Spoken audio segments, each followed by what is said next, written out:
सबों को जय यीशु। कृष्ण में प्यारे भाई और बहनों, हम लोग सब कोई भरपूर जीवन जीना चाहते हैं, सुख और शांति के साथ जीवन चाहते हैं, पर हमारे द्वारा ये नहीं होता है। जितना भी कोशिश करें फिर भी जीवन में दुख आ जाता है, असंत आ जाता है, जीवन में असंत फैल ही जाता है। इसलिए प्रभु हमें भरपूर जीवन जीने के लिए एक मंत्र बताते हैं। स्तोत्र ग्रंथ अध्याय 34 का वचन संख्या 13 और 14।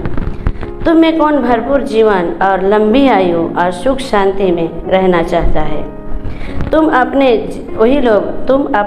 जीव को ना तो बुराई बोलने दो और ना होठों को कपटपूर्ण बातें। यदि हम लोग इस वचनों के द्वारा प्रभु हमें बचाते हैं, भरपूर जीवन जीना चाहते हो, लंबी आयु जीना चाहते हो, सुख शांति के साथ जीना चाहते हो, तो अपने जीव को नियंत्रण में रखना है। अपने जीव को ना तो बुराई बोलने दो और ना कपटपूर्ण बातें बोलने दो। अपने जीव को काबू में रखना है। अपने जीवों के द्वारा ही हम लोग अपने जीवन में असंत आ जाता है, असंति फैल जाता है और हमारे जीवन को भरपूर नहीं बल्कि जीवन हमेशा अधूरा ही रह जाता है। पेतरुस का पहला पत्र अध्याय 3 का वचन संख्या 12 में कहते हैं, क्योंकि प्रभु कृपा दृष्टि धर्मियों के ऊपर ही बनी रहती है, उनके कान उनकी प्रार्थना सुनती है। जब हमारा जीव को हम लोग काबू में रखते हैं और हमारे जीव के द्वारा हम लोग अश्लील शब्द नहीं बोलते, किसी के बारे में कोई कपटपूर्ण बात नहीं करते, केवल ईश्वर के शब्द, ईश्वर की इच्छा के अनुसार ही हमारा जीव को हमारा अगर व्यवहार करें या इस्तेमाल करें तो हमारे जीवन में रौनक आ जाएगी, खुशियाँ आ जाएगी और हम लोग भरपूर जीवन जी सकें। पर हम लोग किसी का बुराई नहीं करना है, किसी के बारे में कोई कपटपूर्ण बात नहीं करना है। हमारा मन हृदय को हमेशा सरल रखना है, कपटपूर्ण बात नहीं। क्योंकि प्रभु कहता है प्रवक्ता के ग्रंथ अध्याय 5 का वचन संख्या 15 से 17 में लिखता है, देखते हैं हम लोग, बोलने से सम्मान और अपमान दोनों मिलते हैं। जीव मनुष्यों के पतन के कारण बनती है, क्योंकि दो मुहा को कठोर दंड मिलेगा। चुगलीखोर मत बनो। पर हमारे जीवन में जब कभी कहीं बैठते किसी से मिलते हैं, इसके बारे में उसके बारे में चुगली करते रहते हैं, बातें करते रहते हैं। पर प्रभु हमें बताते हैं कि हम लोग इसी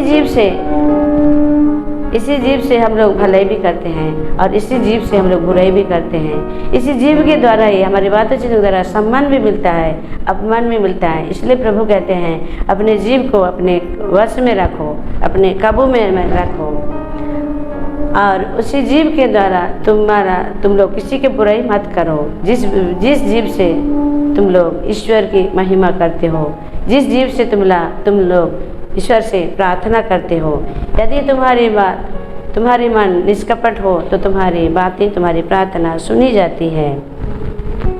इफिसियों के 9 पत्र अध्याय 4 का वचन 29 में कहते हैं, आपके मुंह से कोई अश्लील बातें नहीं बल्कि ऐसे शब्द निकले जो दूसरों के निर्माण तथा कल्याण का सहायक हो। हम लोग जो भी कहते हैं, जो भी करते हैं, हम लोगों को ध्यान में रखना है कि मैं जो कहता हूँ, जो भी करता हूँ वो दूसरों के कल्याण के लिए हो। मैं जिनके सामने बातें कर रही हूँ वो दूसरों के कल्याण के लिए बन जाए, किसी के बुराई के नहीं, किसी के पतन का कारण ना बन जाए।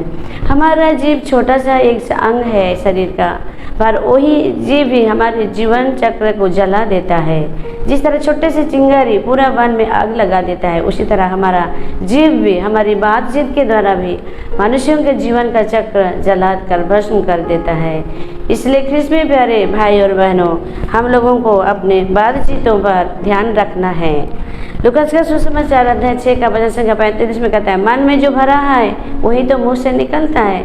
हम लोग सोचते हैं बिना सोचे समझे ऐसे बोल दिया। नहीं, ख्रिस्त में प्यारे भाई, अपने आप को धोखा मत दीजिए। हमारे मन के अंदर जो भरा हुआ है वही हमारे मुँह से निकलता है। स्तोत्र ग्रंथ अध्याय 41 का वचन संख्या 3 में कहते हैं, प्रभु मेरे होठों पर पहरा बैठाइए, होठों के द्वार का रखवाली कीजिए। हमारी प्रार्थना होना है, हमेशा सुबह उठते ही हमें प्रभु से प्रार्थना करना है, प्रभु मेरे होठों का रखवाली कीजिए, मेरे मुंह को तो मुंह पर पहरा बैठाइए। स्तोत्र ग्रंथ अध्याय 19 का वचन संख्या 15 में भी यही कहता है, प्रभु मेरे मुख से जो शब्द निकलते हैं और मेरे मन में जो विचार उठते हैं वे सबके सब तुझे प्रिय लगे। तो कृष्ण में प्यारे भाई और बहनों, आइए हम आप सबों के लिए प्रार्थना करते हैं, हम और आप सब कोई ऐसे बात करें जो दूसरों के कल्याण का कारण बन जाए और प्रभु को भी प्रिय, जो प्रिय है वही बात हम लोग बोल सके और हम लोग सब ईश्वर के सामने कृपा पत्र बन सके। सबों को जय यीशु।